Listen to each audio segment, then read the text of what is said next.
गद्य खंड, क्षितिज का गद्य खंड। और गद्य खंड का पहला पाठ 2 बैलों की कथा। इस कथा के सारांश के बाद, सारांश आप लोगों ने लिख लिया होगा, आपसे कहा था मैंने लिखना। जो कठिन शब्द हैं पूरे इस पाठ में, इतना बड़ा पाठ है जो बहुत कठिन है, जिसके लिए मुझे लग रहा है ये शब्द बिल्कुल नए हैं, इनका अर्थ जानना बहुत ज़रूरी है। तो इस पूरे पाठ के, इस 2 बैलों की कथा पाठ के, जिसके रचनाकार ये मुंशी प्रेमचंद हैं, इसके शब्दार्थ मैंने ये लिख रखे हैं। पहला शब्द है सहिष्णुता। इसका अर्थ है दयालुता, यानी दयालु। भाववाचक में बनेगा दयालुता और दयालु। निरापद माने सुरक्षित। पराकाष्ठा माने अंतिम सीमा। कुसमय, समय के आगे कु उपसर्ग लगा हुआ है तो कुसमय हो गया। कुसमय माने बुरा समय, यानी बुरा वक्त।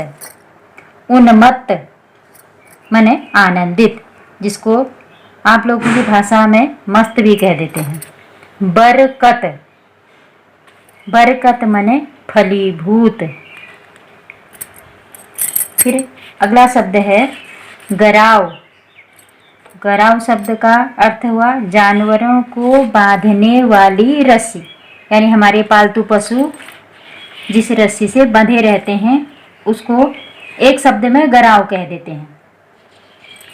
फिर है दड़ियल।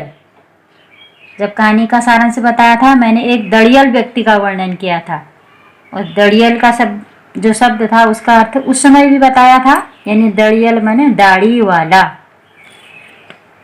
विषाद, विषाद माने दुख। गोई, गोई माने जोड़ा। गोई जैसे एक जोड़ा बैल, तो गोई एक जोड़े को कहते हैं।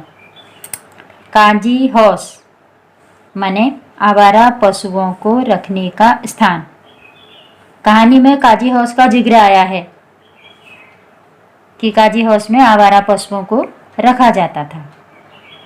तो बच्चों, इन सारे शब्दों को और शब्दों के अर्थों को पहले लिख लेना है, जो एक निश्चित कॉपी बनाई होगी, और लिखने के बाद इनका अर्थ भी शब्द सहित याद करना है।